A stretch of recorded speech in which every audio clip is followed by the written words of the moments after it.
I like to ask that question before I speak because I like to know who's in the audience and what your expectations are for your life. And when I ask that question, a lot of people raise their hands. Some people don't. Some people don't want anything much. Most people operate in the area of survival. How many of you know people who should be here? Raise your hands, please. See, they're fine just like they are. Now, but there's some people who that just surviving is not enough.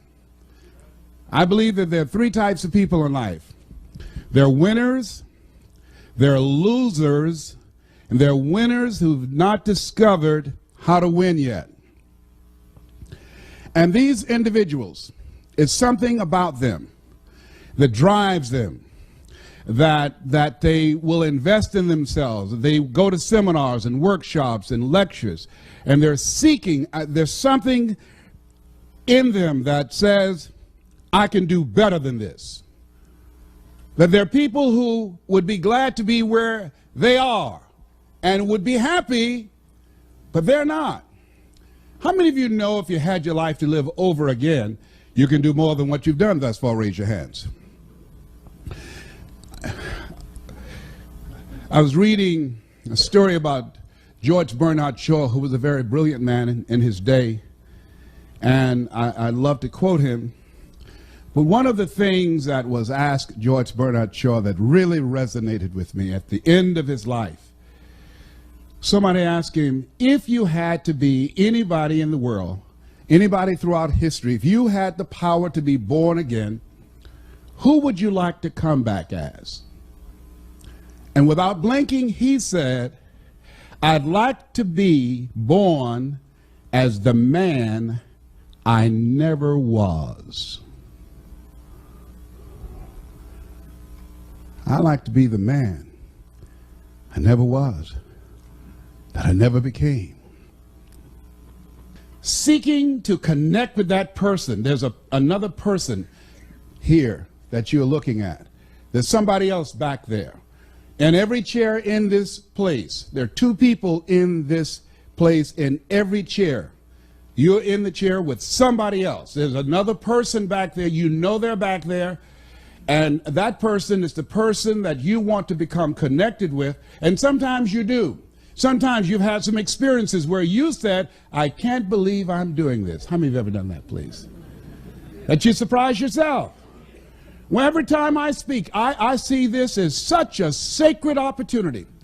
And I'm so happy. Sometimes I think I'm dreaming, because when I look back on my life, and this Les Brown that you see was in bondage for so many years, didn't come out till late in my life.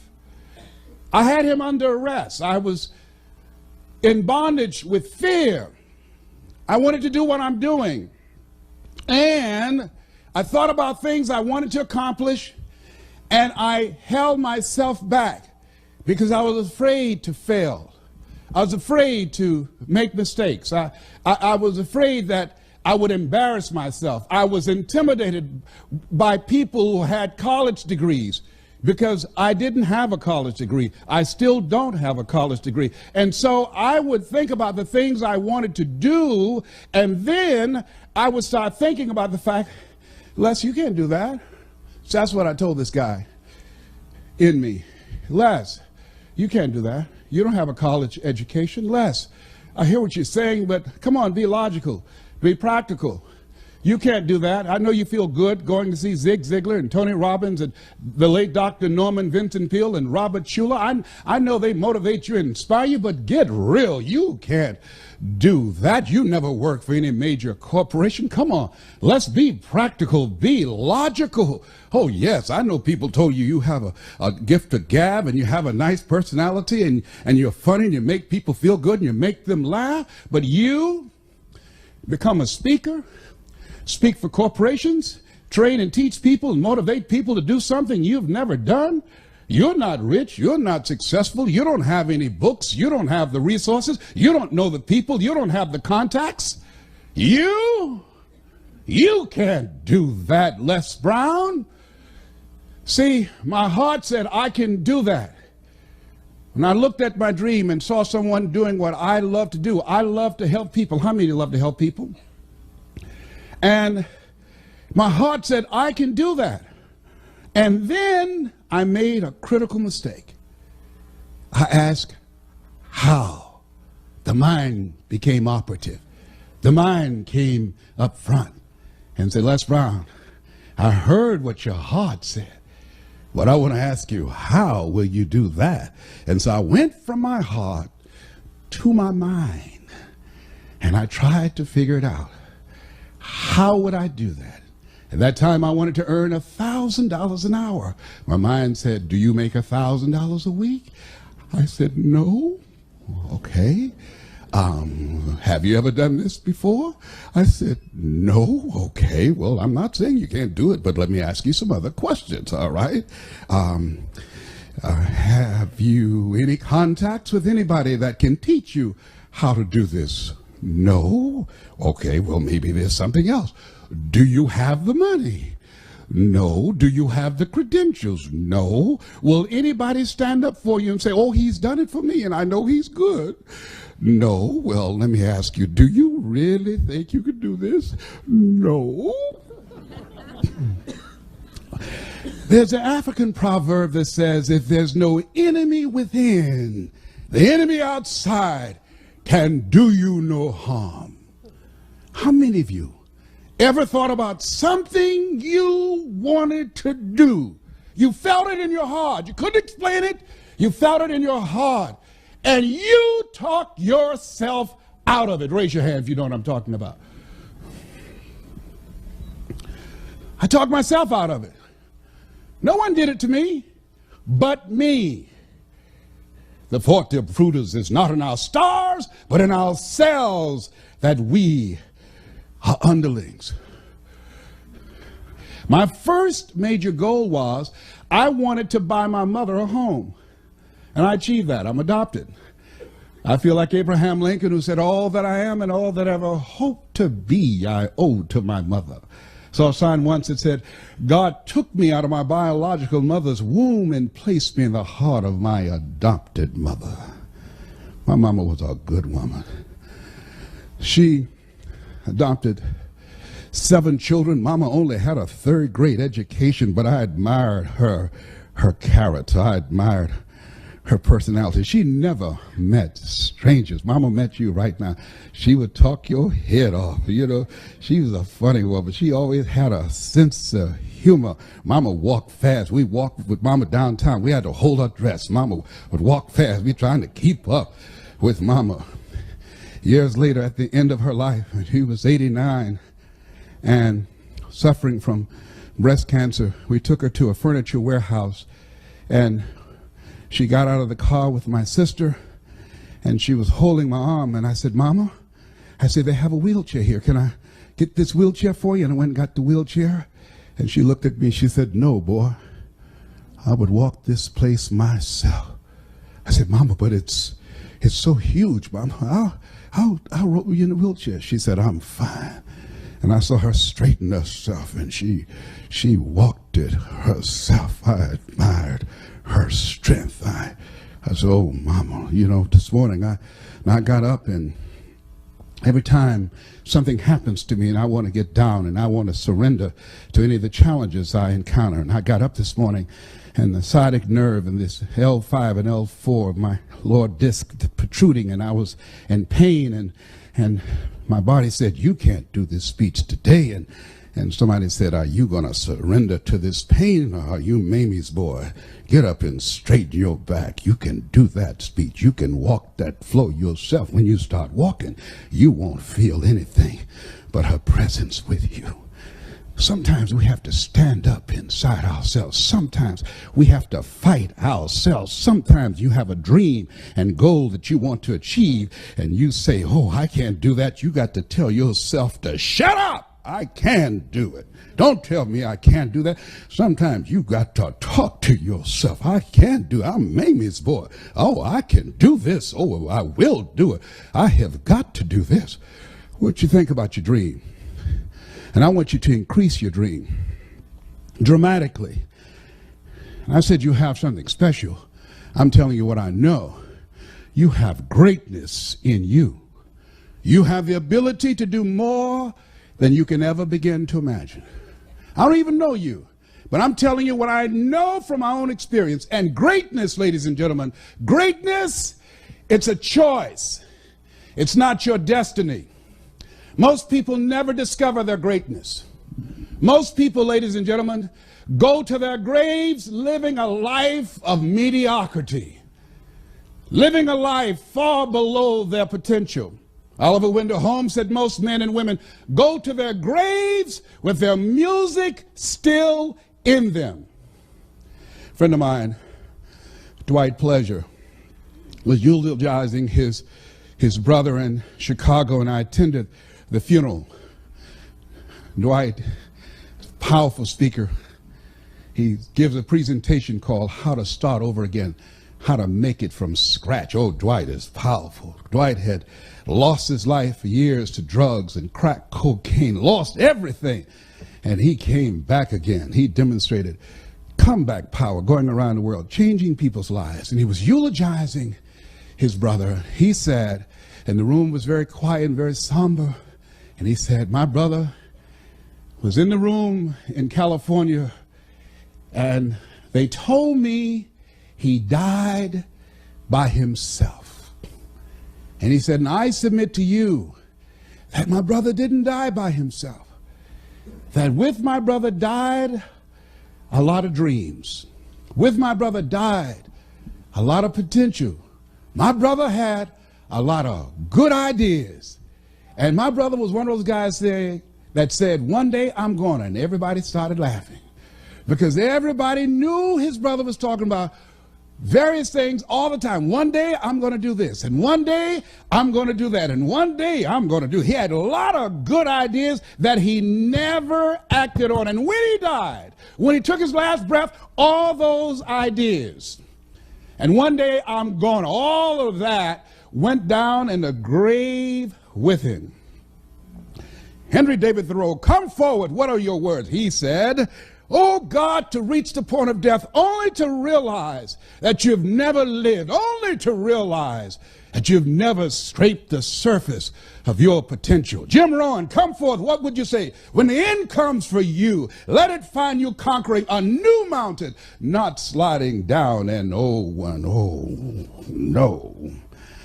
Ladies and gentlemen, a lot of people die full of their dreams, full of talent, full of ideas, full of skills, full of intelligence and abilities that they never reached for.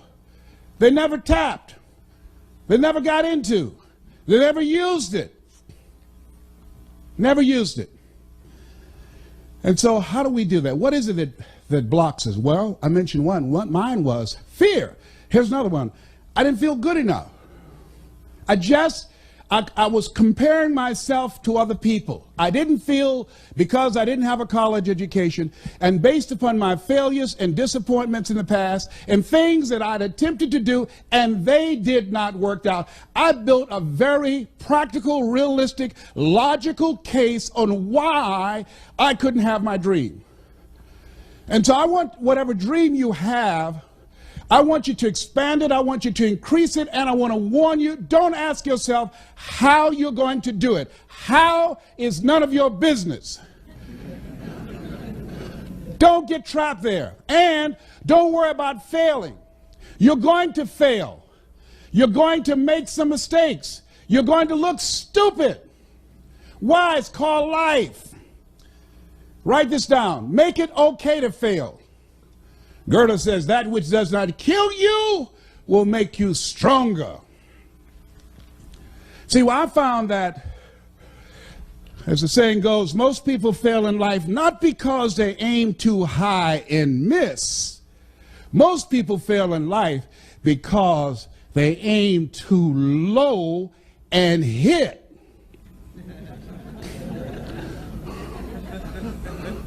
And many don't aim at all. Many just survive. They come to work asking, what time is it? And they work just hard enough to keep from being fired. And they are getting paid just enough to keep them from quitting. In order to reach your goals and do some incredible things, ladies and gentlemen, I say that you have something special. You have got to have faith and ignorance. You've got to believe in yourself. You've got to believe in what you're doing. You've got to believe in your product. You've got to believe in your services. You've got to believe in a power greater than yourself. You've got to believe in the power of pursuit. And you've got to be ignorant enough to know that you don't know what you can't do. Don't rule anything out for you. Eye has not seen, ear has not heard, nor has entered the heart of humankind what God has in store for you. Repeat out to me, please. Leap and grow your wings on the way down. Yes, so you're going to be a good salesperson. You've got to be a risk taker.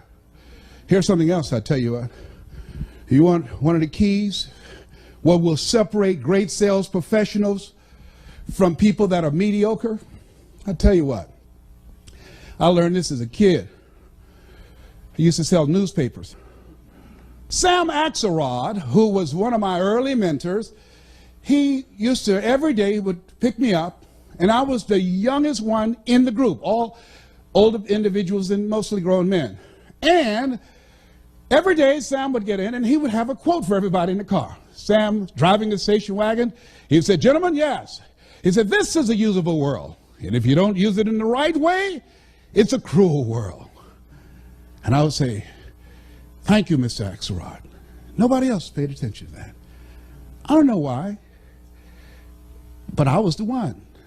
It just made sense to me. And I kept these things. I remember, Leslie, yes, sir, because he remembered that I was the only one that responded. I was the only one that took notes when he spoke. He said, always strive to get on top in life, young man, because it's the bottom that's overcrowded.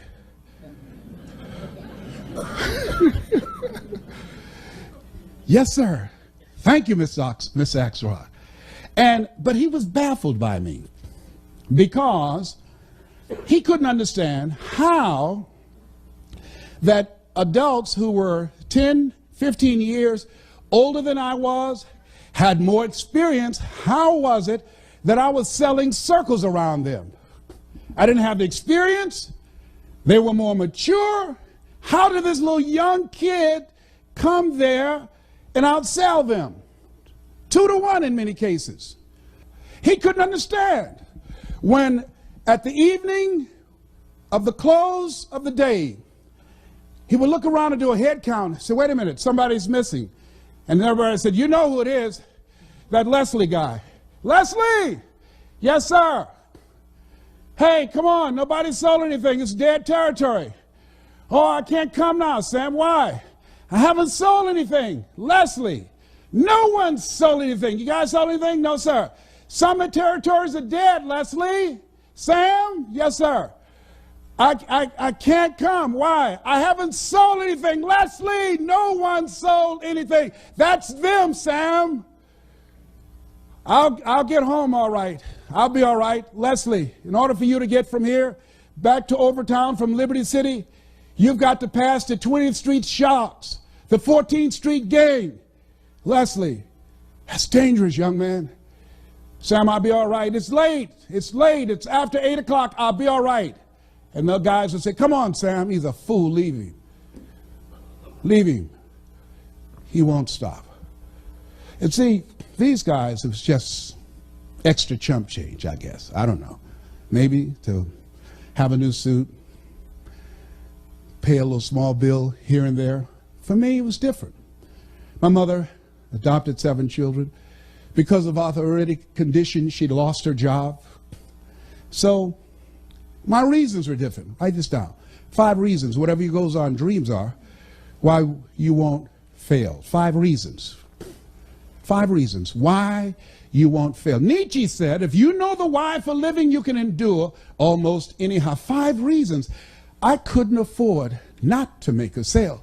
I was out there to get groceries for our family. I had to make money. I had to make enough money for Dr. Johnson when he had a prescription for Mama. I had to make money for the bills, for the light bills. I had to work. Mama was doing the best she could, but Mama, our hero, Mama was sick. We have no relative. She was an only child. She adopted 7 children at age 46, I saw my mother on the floor, scrubbing floors on her knees. We ate the leftover food from the families that she cooked for. They were very nice people. Said, Mamie, whatever food is left over, you can take it home to those children that you have adopted. And I said, Mama, when I get strong enough, I'm going to buy food for our families. We wore the hand-me-down clothes of the children that she kept. They would say, Mamie, whatever clothes here that you could use, these children of mine don't need these. Take them home and let those kids wear those clothes that you have adopted. If they were too large, Mama would sew and take them up. If they were too small, she would let them out. And now Mama was sick, and I said, Mama, what, boy? I'm going to take care of you. How? Don't worry, Mama. And I sold newspapers, and I sold television sets, and I used to collect copper and aluminum from garbage cans and junk piles, and I would bend them together and put them in a bag or a box, me and Boo, and we'd take them to Pepper's Junkyard over in Overtown in 11th Terrace and 4th Avenue, and they put them on a scale and give us $5. I would stand on the corner. Hey, we need some boys to come move some stuff. Hey, you're too small. Oh, I'm small, but I'm strong. You see my muscle, man? I'm strong. Okay, boy, you got a lot of mouth. You better be able to be strong. You know? And I'll be grunting stuff and carrying stuff. You know, I was determined I wasn't going to steal. That was not an option. Mama worked too hard. I promised my mama, I'll never get in trouble. I'm going to do the right thing. Mama, I'm so proud of you, and I'm so glad that you decided to adopt us. I love you so much. I'm going to take care of you, Mama. I'm going to work hard just like you. Just like, isn't it interesting how kids can be in the same family, raised by the same parents, same circumstances, end up dramatically different? What is that? Remember I said that you have something special? I believe that people go to seminars and workshops. They have that's something. I don't know what it is. It's just something about us that we're different. We don't know why we just got to have more. We don't know why we have this restlessness and say to ourselves, this just can't be it. There's got to be something better. We don't know. We just got to do this. We just got to keep on stretching, got to keep on learning. We don't care about failing. I read something that was in my first book by Dr. Benjamin Mays. He was a great man, great motivator, one of the mentors of Dr. Martin Luther King Jr. Dr. Benjamin Isaiah Mays says, it must be borne in mind that the tragedy of life does not lie in not reaching your goals. The tragedy lies in not having any goals to reach. It isn't a calamity to die with dreams unfulfilled, but it is a calamity not to dream. It's not a disaster to be unable to capture your ideas, but it is a disaster to have no ideas to capture. It's not a disgrace not to reach for the stars, but it is a disgrace to have no stars to reach. I say you got goals and dreams, things that you're reaching for, things that will make you stretch, things that will challenge you. I say don't lose that passion and that drive for life. It will keep you alive. I'm telling you what I know. Doctors looked at me 8 years ago and said, you have cancer. 8 years ago, they gave me 2.5 years. I was still here. I told my group of speakers that I trained, I said, I'm going to beat this, and this is a year. All of them said, okay, Lester, we believe you, man. We're believing in you. And then they start calling the person who manages my speaking program and say, will we get a refund when he dies? Because they were believing the numbers. Because the PSA 1 to 4 is normal. 119, that's serious. I went to the MD Anderson, which is #1 in the world. Sloan Kettering, Johns Hopkins, Howard University. Went to all type of doctors and urologists and oncologists. And they said, Mr. Brown, I'm sorry, young man, but we've done all we can do. And let me share something with you. Write this down. Work on yourself. See, the people that are going to reach their goals and dreams, not only do they have compelling reasons that drive them, because the thing that drove me, that kept me ahead of everybody else, I had some compelling reasons of why I was selling television sets, no money down. I had some compelling reasons that I'd go to a door at 10 o'clock at night and knock on the door. Hello? Yes? Who is that? Hi, would you like to buy a nice working television set, no money down? Boy, do you know what time it is? Yes, I do. It's 10 o'clock at night, and I take care of my mama, and I'm going to sell a television set tonight to somebody, and it might as well be you. And finally somebody said, fool, come on in here. It better be a good one. You got to have some reasons. Reasons will drive you. Reasons will give you comeback power. One of my good friends, Willie Jolly, has a saying, one of his books, that if you get knocked, no, he says, a setback is a setup for a comeback. A setback is a setup for a comeback. When they said, you have cancer, one of the things that was different for me than everybody else, and I just finished doing a presentation called You Are More Powerful Than Cancer, was because of the fact that I listened to so many positive things. I went to so many lectures. I talked to so many people that were cancer conquerors. I asked them, what did you do? And when people said to me, oh, my uncle died of prostate cancer, my father died from prostate cancer, my mind said, well, that has nothing to do with me. I don't want to hear nothing about that. I'm not being insensitive, but don't tell me that. That's not my destiny. I got too much work to do. I got things that I'm supposed to accomplish. And so I had a mindset that, hey, I can beat this. I can get past this. Oh, no, I'm not going out like this. So you got to stand up in yourself. You got to fight. You will have opposition. Things going to happen to you in life. It's called life, and it's not personal. Stuff's going to happen. And if you make it to the 40-yard line, if you can make it to age 40, between 40 and 60, it begins to intensify. All kind of things happen. Between 40 and 60, my mother was diagnosed with breast cancer and finally died. Between 40 and 60, I was diagnosed with prostate cancer. Between 40 and 60, I went through a divorce from someone that I love very much. Between 40 and 60, my best friend died waiting on a liver transplant. Between 40 and 60, had a nationally syndicated talk show, highest rated, fastest canceled talk show in the history of television. Between 40 and 60, oh, life put a whooping on me. My God, how many of y'all had yours already? Tell how many of you know what I'm talking about? It ain't personal. Don't say, why did this have to happen to me? Why not you? Who would you suggest? It's called life. And here's what the key to it, that you have to work on yourself. I read every book I could on how to heal yourself. I listened to every speech. I talked to people. I went to lectures. I mean, everything dealing with healing, I fed my mind. Same thing in sales. Focus on your mind. When your sales drop, focus on your mind, not your techniques, not your strategy, not your clothes. Focus on your mind. What you do, what you accomplish, what you're able to sell is a direct relationship to what you believe and the story that you're playing in your head. That's what blocks you as sales professionals. I'm telling you what I know. I'm telling you what I've earned billions of dollars doing. I'm telling you what got me from being born in an abandoned building on a floor and being labeled educable mentally retarded, put back from 5th grade to the 4th grade, failing in the 8th grade, and being able to give a lecture at St. Albert Hall in London, England, or speaking at Harvard University. I'm telling you what got me here, what brought me to the party, to speak in the Georgia Dome to over 80,000 people, was my belief and the story in my head. The story used to be, I couldn't do that. But by listening to lectures over and over again, faith comes by hearing and hearing and hearing, by reading and feeding my mind. Language is the software of the mind. How many of you, since I've been speaking to you, your energy level is higher? Raise your hands, please. Yes. How many of you can feel me in your heart? Raise your hands, please. Yes. When Dr. Norman Vincent Peale spoke, he gave me goose pimples. When Earl Nightingale said, all of us are self-made, but only the successful will admit it. Mr. Swiderski. You like that one, huh? Yeah.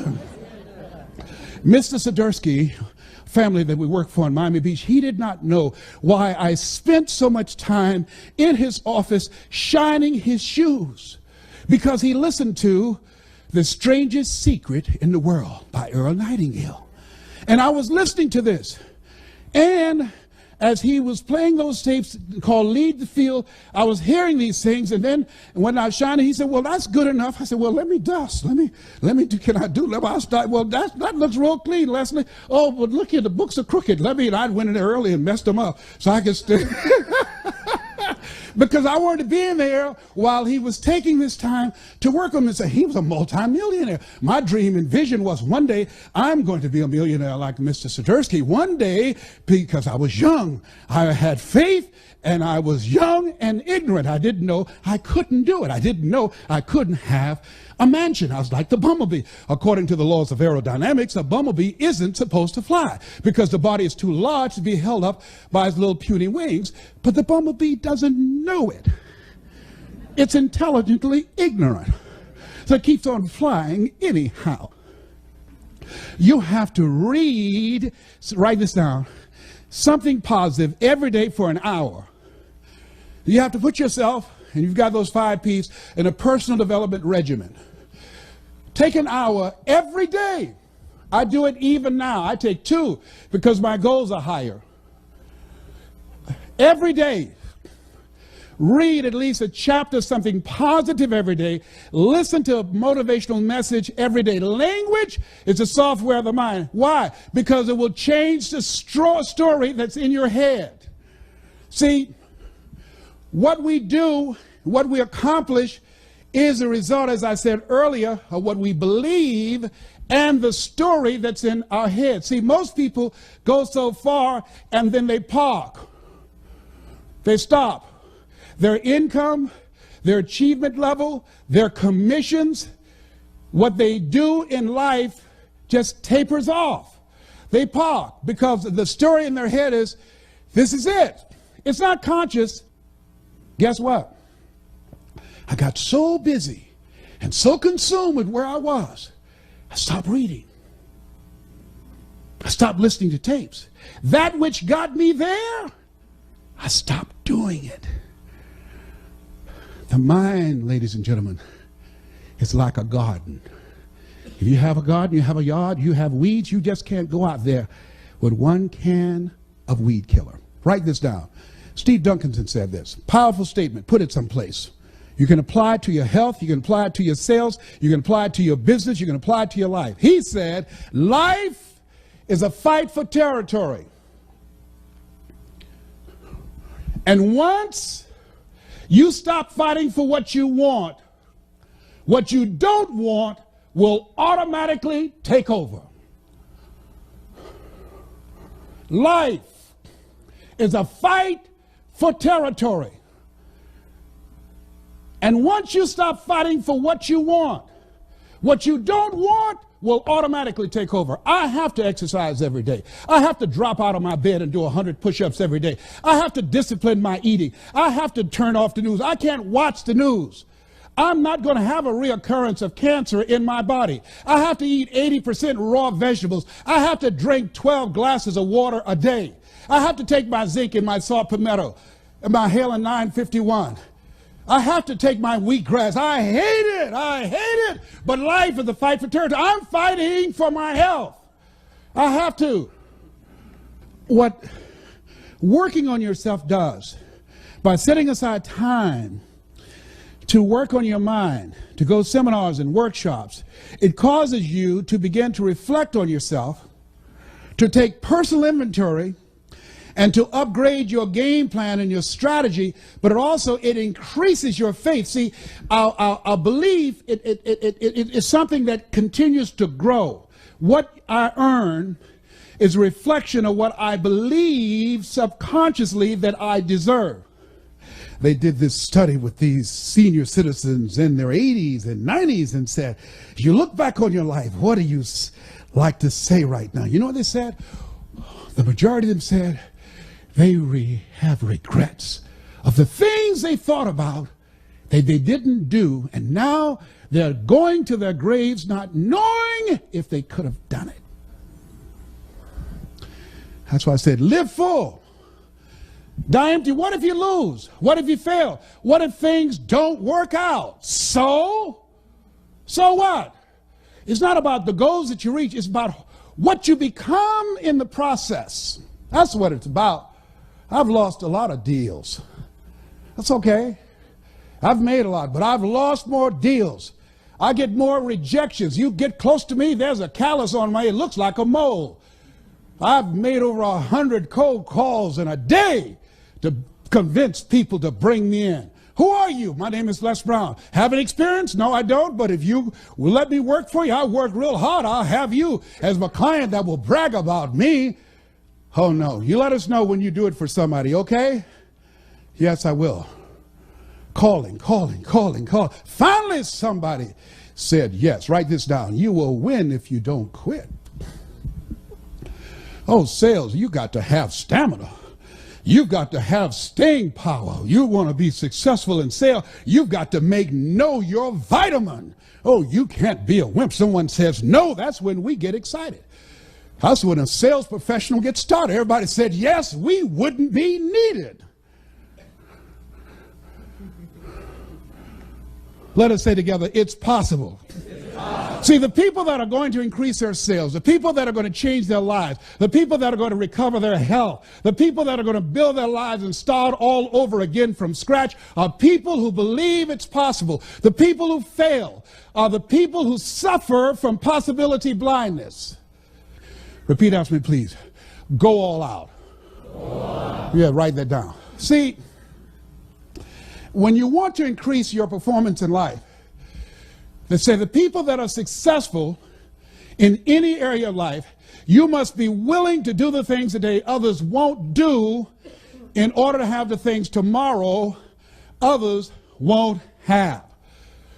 If you want to make it in any area in life, you've got to go all out. I was always the top seller where I was because I made more calls. I made more presentations than anybody else.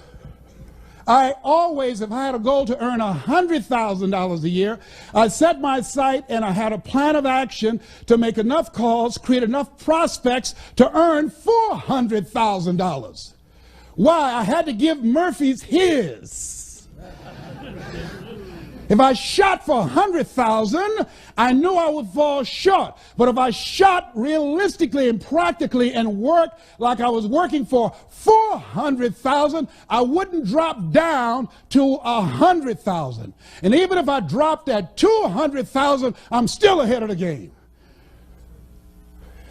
A.L. Williams said, all you can do is all you can do. And all you can do is enough.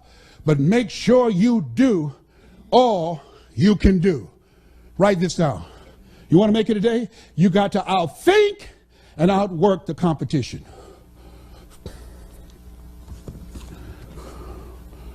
Outthink and outwork them.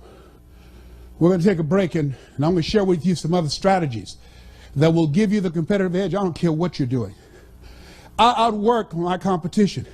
When I decided to become a motivational speaker, my goal was not to be just another guy out here. I trained speakers. And I said, let me tell you what has governed the industry. The Dale Carnegie course, which is a great course. Tell them what you're going to tell them. Tell them and tell them what you told them. I said, you want to be successful in speaking or anything else? I said, listen to me. My favorite book says, and all thy getting, get understanding. You want to be successful in any business and any sales, first thing you want to do is know your customer. I tell people spend more time listening to them, asking questions, finding out what they need. Don't go in running your mouth. Some people talk their way in and talk their way out. Have you seen them do it? Raise your hand. Find out who they are. Find out what do they want. Ask questions.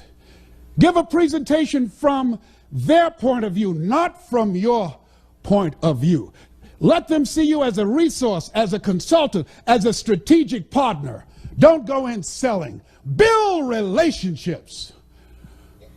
Zig would say, people don't care how much you know until they know how much you care. Here's something else. And whatever you want to do in becoming successful, write this down. Master your knowledge of the marketplace and the product. When I decided to become a major player in this industry. I started out reading one book a week. You must be willing to do the things today others won't do in order to have the things tomorrow others won't have. The average American reads one book a year. If you decide to become an expert professional in your area and becoming knowledgeable about your customer, about the product, about the industry, about the competition, if you just study and read one book a month, in 5 years, when the average American read 5 books, you'd have read 60 books. It will make you an expert. Here's the other thing that we'll talk about when we come back. Write this down. We'll start off this with presentation power. The difference between successful and unsuccessful sales professionals is the power to present. Mr. Washington said, Mr. Brown, yes, sir. Man changed my life. I was in his class waiting on another student. He said, young man, go to the board and work this problem out for me. I said, oh, sir, I can't do that. He said, why not? I said, I'm not one of your students. He said, look at me. Yes, sir. Go to the board and work the problem out anyhow. I can't do that, sir. Why not, sir? Because I'm educable, mentally retarded, sir. I'm in special education. And as the students erupted in laughter, he came from behind his desk. He looked at me. He said, don't you ever say that again. Someone's opinion of you does not have to become your reality.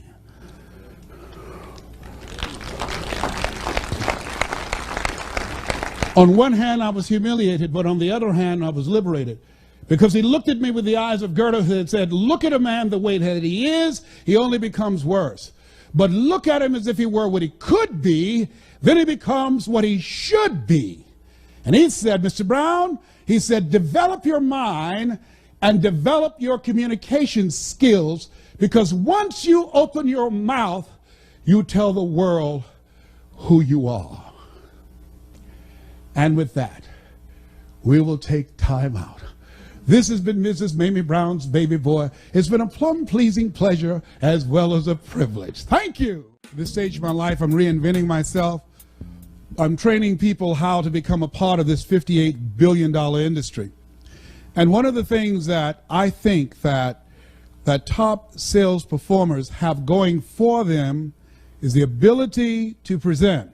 And that is either on the telephone or one-on-one or in small group settings, making a presentation or speaking before a large audience. It's something that can be learned, and something that some keys I'd like to share with you in the training that we provide that will give you a competitive edge. How many of you think that will have some value and learning strategies that can impact your presentation style? Raise your hands, please.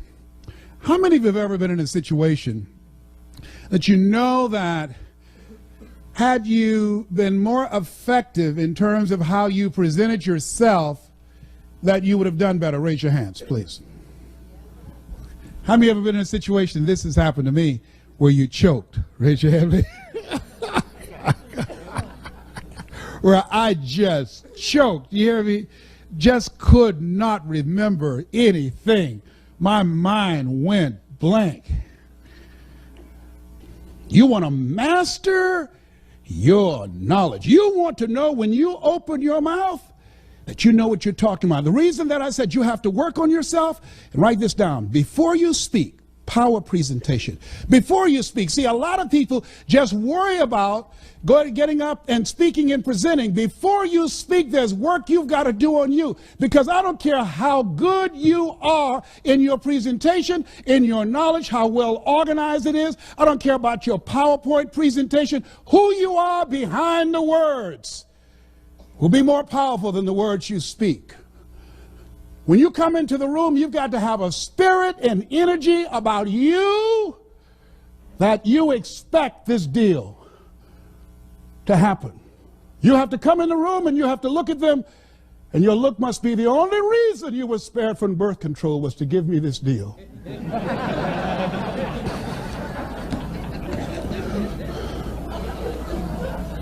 Before you speak, your body language, when you come in the room, watch your posture.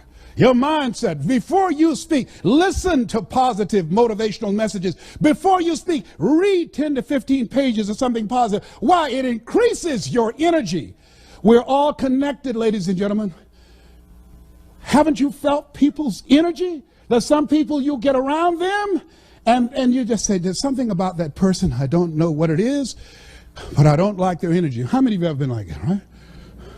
How many of you ever walked into a deal and you knew the deal was done before you took the contract out? Raise your hand, please.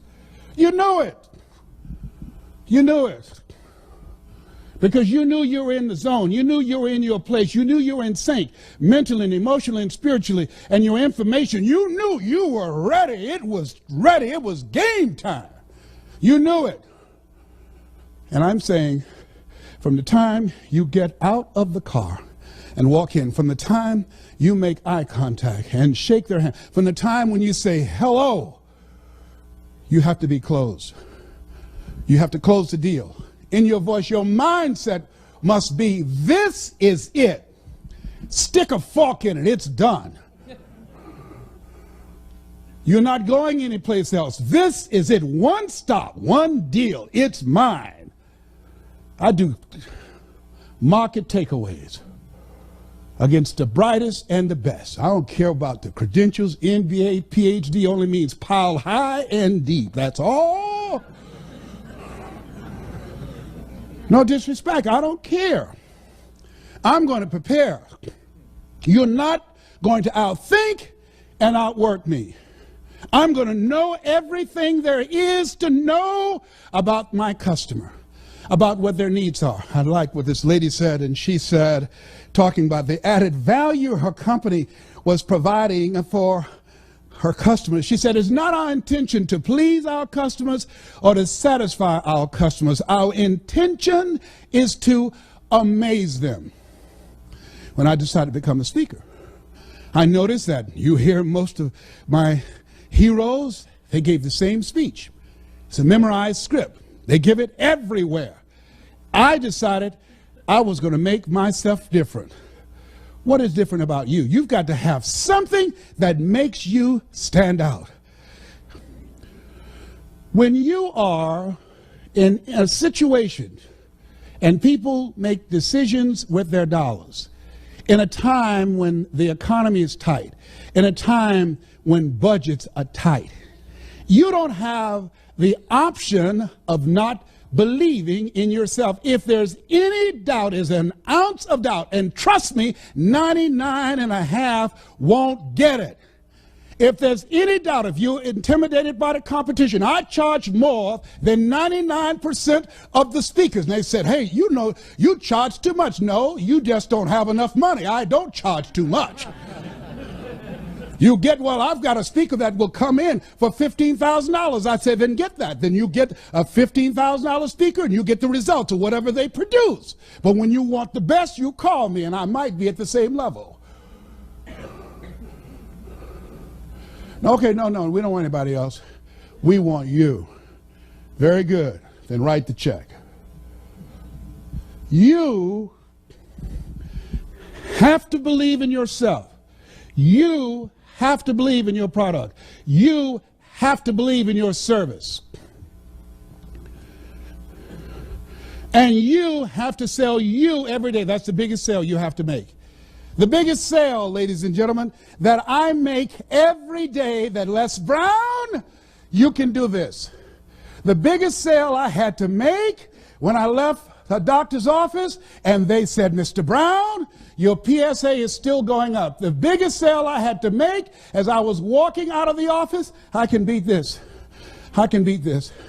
It doesn't matter about what they say about their numbers. I'm not going to listen to that report. Oh, no, absolutely not. They are not God. They don't know the future. They don't know who I am. I've got to fight this at the cellular level. Oh, no. Other people have beat it, over 9 million. I can beat this. I'm stronger than cancer. If other people can do it, then it's possible that I can do it. It's not my time. Oh, no. They don't know who I am. Oh, I can make this sale. Absolutely. No, I don't have the credentials. No, I can't do a slide presentation. Can't even turn on a computer. I still have my 8-track. Oh, but I'm going to get this deal.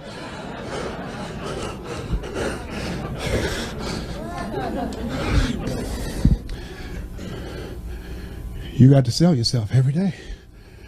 And sometimes you get scared. I like what Ambrose Redmoon said, that courage is not the absence of fear. Courage is the judgment that what you want is more important than your fear.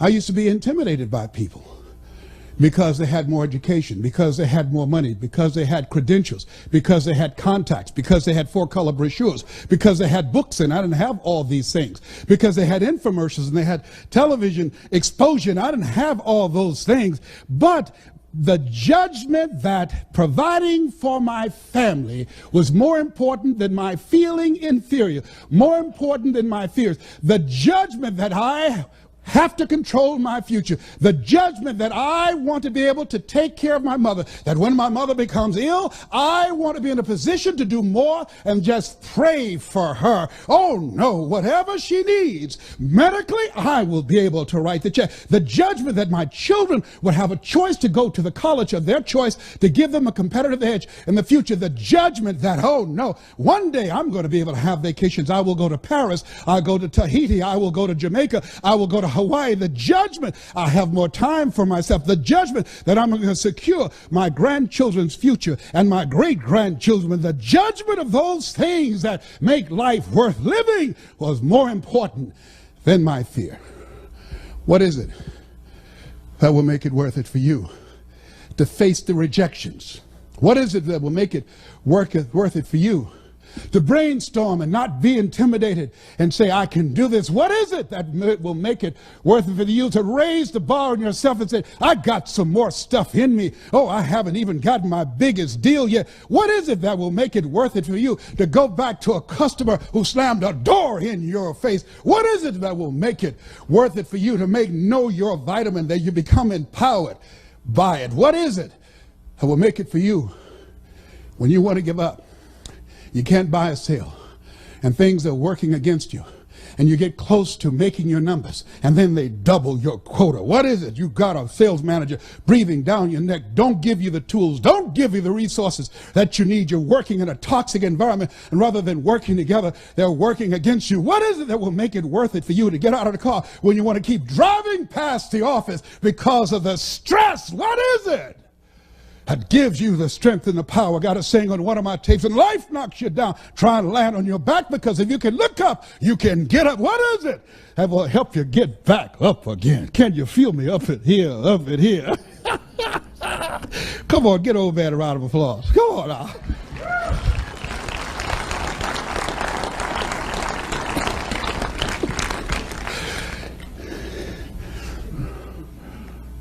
When you are involved in any area of life, let us say you got to have drive. Together, got to have drive. Let us say kick it up a notch. Yeah. See, when you are presenting, I tell and train my speakers, you've got to kick it up a notch. You've got to have power, feeling, and conviction. You can't be casual. See, if you're casual about your dream, you will end up a casualty. If you're casual about your product, if you're casual about what it is you're presenting, if you don't internalize it, if they can't feel that you are excited, that you are sold yourself, they don't care. You've got to give people enough emotional energy to say, wait a minute, I know this costs less, but there's something about this person, I'm going to go with them. I'm going to go with them. I'm telling you what I know. I've had companies say, no, look here, I know we have these other people, but I want somebody in here that's on fire about our stuff. I talked to this guy, he's already done his research, he knows about us. I saw him speak, and he's so custom designed, we thought he was in the real estate industry. We thought he was involved in finance. What is it that's going to set you apart? You got to care enough to do your research. You got to know what you know, and they got to know that you know that you know. And when you speak, how you speak before the words, the spirit of who you are will touch them, give you the competitive advantage. If you're going to be successful today, write this down. You've got to be flexible. You've got to be versatile. And you've got to be adaptable. You've got to deal with circumstances such as you find them. Why? Because a lot of stuff is going to be thrown at you. Many times you're not going to have time to prepare. Sometimes people will come out of nowhere with stuff. And you've got to stand up inside of yourself and handle it. See, ladies and gentlemen, we've been blessed to be dropped off on this part of the planet because we have choices. Some people don't have choices. They don't have the option. I've been abroad where I stood in line waiting to cross the border singing, "God Bless America." They called me to my room. "Mr. Brown, did you call?" "Yes, I just turned on my shower and it didn't come on, and I tried to flush the toilet and it didn't flush." "Oh, well, the water be back on at 5 o'clock. 5 o'clock? No problem, man." "Oh, there is a problem. I want to flush the toilet. Oh, I don't want to sit up in here and smell that all day long. Oh, no, it ain't that kind of party. I want to take a shower. There's a problem up in here." "Oh, no, we do this every day. We don't have enough water to have it running all day long. We take that for granted." For granted. I'm in a grocery store and hear this woman crying out on the other aisle. I go around thinking she fell or something, and she'd just been brought here from Russia, and she'd never seen so much food. And she said, "Oh my God," and she turned to the lady that took her in the store and she said, "Yavas la blue, Yavas la blue," means "I love you. Thank you for bringing me here. I love you, Yavas la blue." Stuff we take for granted. Why is it that immigrants coming to this country can't speak the language and run circles around our children academically and have a 4-time greater chance of becoming millionaires than the average American? Why? Why? Because they are not casual about making it. They don't come here wanting to live their dreams. They expect to live their dreams. When you outswim sharks or you sneak over here through some ship cargo or in the belly of a plane, oh, let me tell you something. You come here running and have a passion to win, to do whatever is required. If we're going to maintain our dominance globally in this era that Peter Drucker calls the era of the 3 C's, accelerated change, overwhelming complexity, and tremendous competition, we've got to kick it up a notch. We've gotten too comfortable. Oh no, it's a different game now. We've gone from a domestic economy to a global economy. Oh no, we can be replaced in a heartbeat today. You either expand, as Robert Schuller says, or you are expendable. You've got to kick it up a notch. Oh, it will never be like it once was. Oh no, today, oh, that's not in my job description. It's not. Well, you better put it in there. You've got to do more and do it faster and do it better. You've got to kick it up a notch. It's a brand new day. See, if you ask most people, do you want more sales? Do you want more out of life? Do you want to earn more money? Do you want that home? Do you want to lose weight? See, want shows up in conversation. Expectation shows up in behavior, in choices, how you manage your time, how you manage your energy. It shows up in your intention. It's not lip service. So I know the people who expect to lose weight. Why? Because they know they've done as much as they could by themselves, and so they get a trainer, they get some help. They go to the gym, they have an exercise program, they get a nutritionist because they realize my best thinking has produced this body. I know people who want to earn more. How do you know that? When they realize what Einstein realized, the thinking that has brought me this far has created some problems that this thinking can't solve. As you look at yourself, look at your goals, one of the things that's very important that I've learned from people who are high achievers, they have coaches. Why? Why have I hired Mike Williams for the past 35 years? Because you can't see the picture when you're in the frame. Why is it that I got more out of my fitness program with a trainer than I did by myself? Because a trainer can pull more out of me than I can pull out of myself.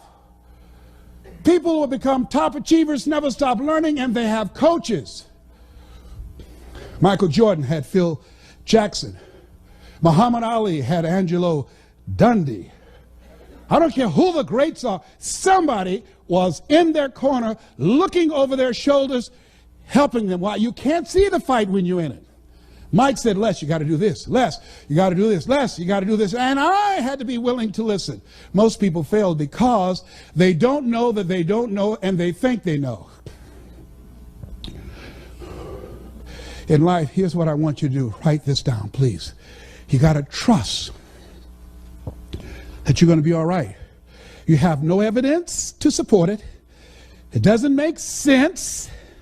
You can't point anything to say, well, this is why. There's no logic in it. There's no way in which you can logically and practically and realistically support it and prove it. That's why you got to have faith and you got to have trust. Somehow, some way, you've got to have that you're going to come through. And I can tell you, some things will begin to happen that you will not even anticipate. The phone will begin to ring. Deals will come out of nowhere. Somebody will recommend you. Someone you talked to years ago and gave them a brochure and put it on the desk, and somebody in their office came in and picked up your card or picked up your brochure and called you out of the blue. I remember years ago, I read an interview by James Brown. At that time, he was recognized as the hardest working man in show business. And it was my senior year, 1963. In an interview, they asked him, what was your greatest performance? At that time, his number one song was Please, Please, Please, Please. And they had a cape and put it on his back. Baby, please don't go. And he would throw the cape off and run back on stage. He'd do the James Brown stuff. And he said in that interview, when they asked him, what was your greatest performance? And he said, the last one.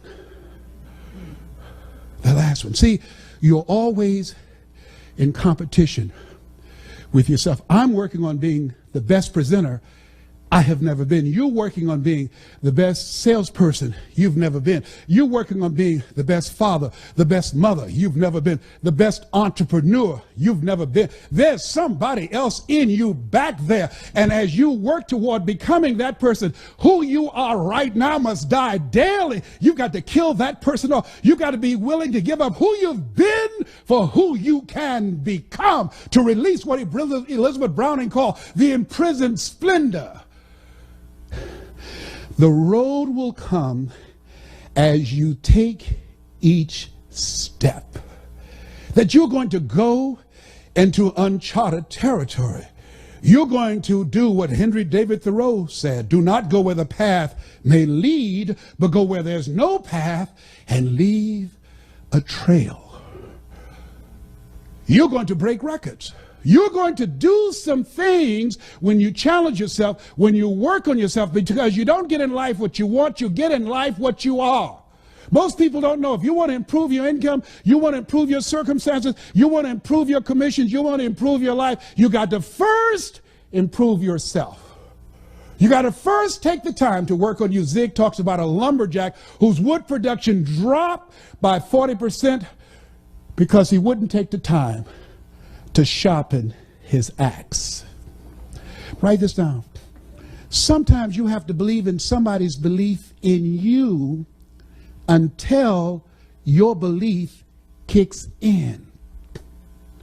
Sometimes you have to believe in somebody's belief in you until your belief kicks in. I want you to think about your best year earning, your best year of sales, your best year of accomplishment, your best year of achievement. Here's what I know about you, and I don't know you, but from people that I've worked with and from things that I've learned and in my own life example, here's what I know about you. Whatever you have done is only a tip of the iceberg of what's possible for you. You can do 4 to 5 times more than whatever you have done. If anybody had told me, given my circumstances, born in an abandoned building on a floor with a twin brother in a poor section of Miami, Florida called Liberty City, if both my parents stood up now in the audience and said, hey, we're your parents, I would not know either one. Being adopted, labeled educable, mentally retarded, failing twice in school. If anybody had told me that in my future I would be speaking to you, in my future I would write books, in my future, even though I don't have a college education, I would produce 6 different specials for PBS and earn millions of dollars. In my future, I would have a nationally syndicated talk show. In my future, I would travel around the world and speak to over 80,000 people in the Georgia Dome. Nobody could have convinced me when I was working at Sears as a salesperson, when I was working for the Miami Sanitation Department as a garbage collector, making $8 an hour. No one could have looked at me when I was walking to empty their garbage and pushing that can forward and kicking it and getting up under it and moving it and straightening my back and walking with it to empty that stinking garbage in a truck with other men older than me and stronger than me. I did not know that this Les Brown that you see now existed. I didn't know. I didn't know. I'm still working. I know there's something else back here. I feel that there's something bigger for my life. And I feel that at this stage of my life, only certain kind of people come see me. People that show up because we're cut from the same cloth, we're branches of the same tree. People who feel me in their heart. People who are strange. People like me. You're strange. That's why you're here. You're different. You're different. Mr. White said, Mr. Brown, yes, sir. You want to be successful? Yes, sir. Don't follow what other people do. I feel like a stranger when I have family reunions with my family. When I go to my reunions with my classmates, they talk about retirement. Life is about change. Human beings were built for change. Animals can't change.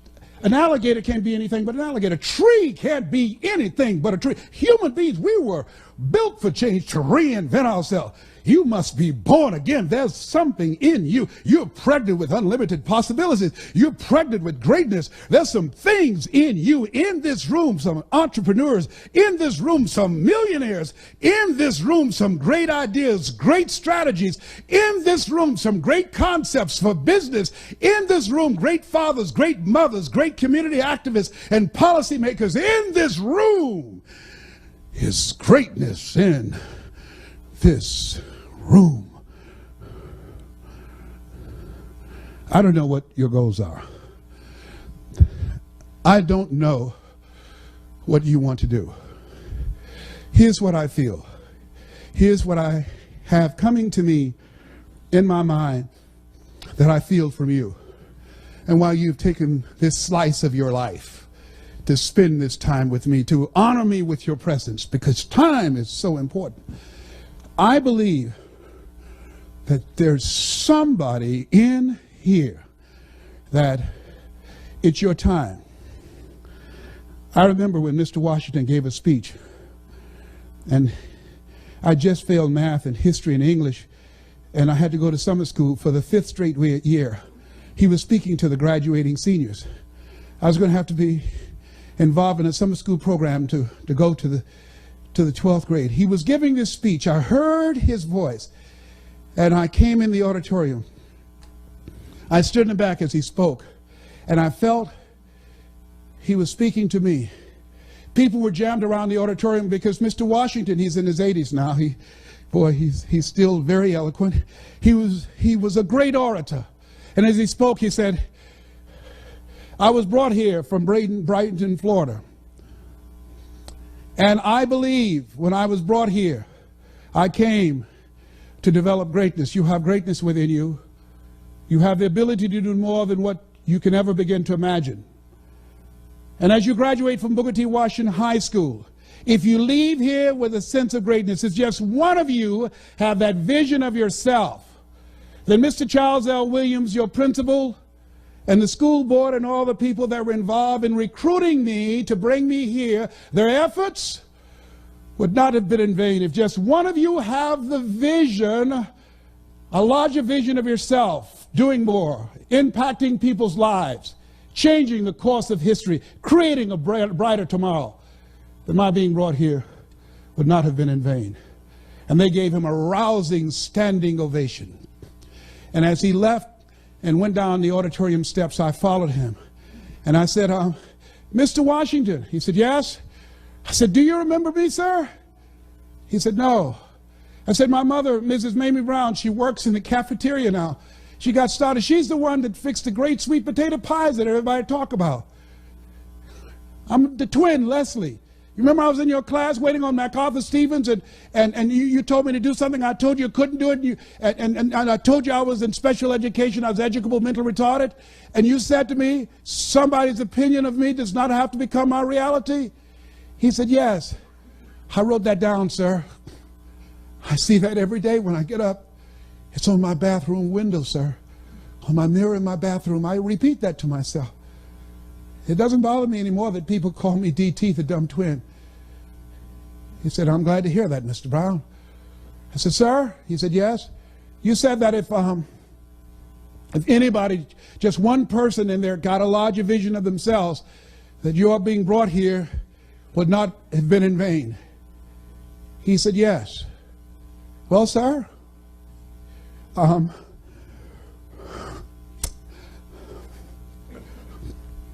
the one, sir. You are? Yes, sir. I'm the one. One day, sir, you are going to hear my name. What will you do? I don't know, sir, but one day you watch. You're going to hear my name again. He said, okay. He said, it's possible. Yes, sir. He started walking away. I said, Mr. Washington, he said, what do you want now? I said, don't forget my face, sir. Don't forget me. I'm Miss Mamie's boy. I'm a baby boy.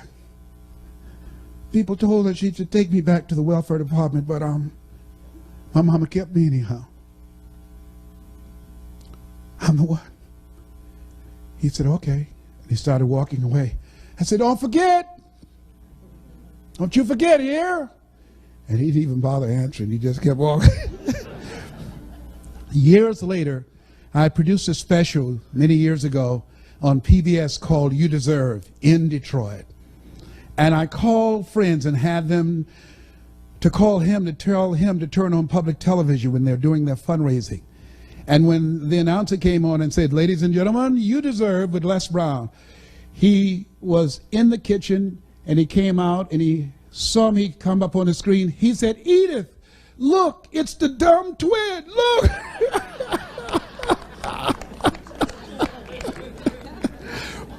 And he called me in Detroit, and this was, and I cannot wait to tell you the story, how I used to sleep on the floor of the Penobscot building and building my business. You know, during the good times, you put it in your pocket. During the tough times, you put it in your heart. And so he said, may I speak to Mr. Brown, please? I said, who's calling? He said, you know who this is. I said, oh, Mr. Washington, it's you. He said, you were the one, weren't you? I said, yes, sir. He said, but you were so crazy. I said, I know, but I'm rich now.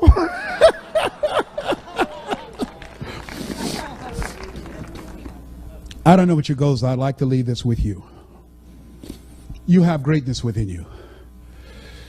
You have a part of yourself in you that if you reach for it, if you work at it, you will discover some uncommon moments that other people only dream about. If you work to live full and to die empty. I saw something recently that said, I refuse to die an unlived life. And I'd like to leave this with you. To the greatness in you, that's what I'm speaking to now. I don't care what you're going through. I don't care where you are. I don't care about your failures. I don't care about your disappointments. Whatever you're going through, you're greater than anything that has ever happened to you. And I like to leave this with you that my mother used to love to hear me say. She said, Leslie, I said, yes, ma'am, mama. Say that thing for me, boy, that makes me feel good. And Mama fought breast cancer for 22 years. She's a 22-year breast cancer conqueror. Mama was a fighter. You got to fight for your dream. I learned to fight from Mama. Mama was a fighter. And I dedicate this to you. And it says simply this: if you want a thing bad enough to go out and fight for it, to work day and night for it, to give up your time, your peace, and your sleep for it, if all that you dream and scheme is about it, and life seems useless and worthless without it, and if you gladly sweat for it and fret for it and plan for it and lose all your terror of the opposition for it, and if you simply go after that thing that you want with all of your capacity, strength and sagacity, faith, hope, and confidence, and stern pertinacity, if neither cold poverty, famish or gulf, sickness or pain or body and brain can keep you away from the thing that you want, have dogged and grim you besiege and beset it, with the help of God you'll get it. This has been Mrs. Mamie Brown's Baby Boy. God bless you, God bless your dream, and God bless America. Thank you very much.